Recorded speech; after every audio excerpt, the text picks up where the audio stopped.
ఆంధ్రప్రదేశ్ ముఖ్యమంత్రి నారా చంద్రబాబు నాయుడు మనవడు ఐటీ మంత్రి నారా లోకేష్ కుమారుడు నారా దేవాంశ్ ప్రపంచ రికార్డు సాధించాడు. చెస్ ఆటలో అత్యంత క్లిష్టమైన 175 పజిల్స్ ను అత్యంత తక్కువ సమయంలో పరిష్కరించి fastest checkmate solver 175 puzzles అవార్డును వరల్డ్ బుక్ ఆఫ్ రికార్డ్స్ 2025 నుంచి అందుకున్నాడు.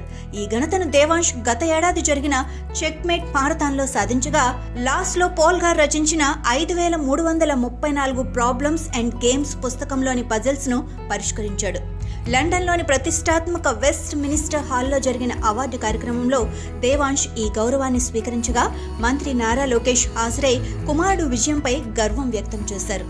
చిన్న వయసులోనే దేవాంశ్ చూపించిన అంకిత భావం, ఆలోచన శక్తి, ఒత్తిడిలోనూ సరైన నిర్ణయాలు తీసుకునే నైపుణ్యం ఈ విజయం వెనుక ఉన్నాయని లోకేష్ అన్నారు.